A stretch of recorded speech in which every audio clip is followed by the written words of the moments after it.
Political parties போது எண்ணிக்கைன்றதை விட சித்தாந்த ரீதியிலான நிலைப்பாடுகள், அதாவது வந்து பொலிட்டிக்கல் ஸ்ட்ரீம்ஸ்ன்னு நம்ம சொல்லணும்.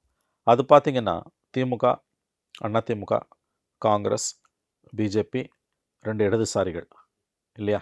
நான் இவங்கள தான் பார்க்குறேன், மற்றவங்கள யாரையும் நான் பார்க்கல. விசிகா அண்டு பாமக கூட நான் இந்த லிஸ்ட்டில் சேர்க்க விரும்பலை, எனக்கு உடன்பாடு இல்லை. நண்பர்கள் கோபித்துக் கொள்வார்கள், வேறு வழி இல்லை. இந்த 5 பேரை தவிர ஓரளவு இவங்க சேரல, 5 பேரும் ஃபெயில்டு.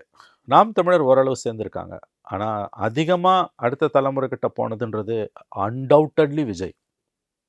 அதில் எந்த சந்தேகம் உங்களுக்கு வேணாம். அன்டவுட்டட்லி விஜய்.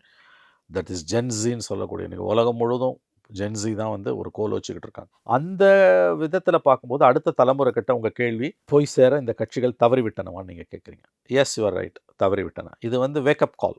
நிச்சயமாக இது ஒரு வேக்கப் கால் தான் இவங்களுக்கு வந்து. அவர்கிட்ட நீங்கள் பார்த்தீங்கன்னா அவர் வெளியில் வரதில்லை, பேசுறதில்லை எதுவுமே. ஆனாலும் வந்து அவரை சுற்றி ஒரு கூட்டம் இருக்குல்ல, பெரும்பாலும் இளைஞர்கள், பெண்கள் நிறைய அளவில் வராங்க.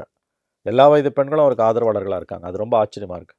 இப்போ சினிமா நடிகர்களில் நீங்கள் பார்த்தீங்கன்னா எம்ஜிஆருக்கும் ரஜினிக்கும் இருந்த ஹீரோ வர்ஷிப் ஒரு விதம்னா, இவருக்கு வந்து ஒரு பிரதர்லி ஆட்டிடியூட் இருக்குது விஜய்க்கு. ஒரு அண்ணன்ற மாதிரி பார்க்குறாங்க இல்லையா? எம்ஜிஆரையும் ரஜினியும் வந்து கதாநாயகர்களாக, காதலர்களாக பார்த்தவர்கள், கணவர்களாக பார்த்தவர்கள்.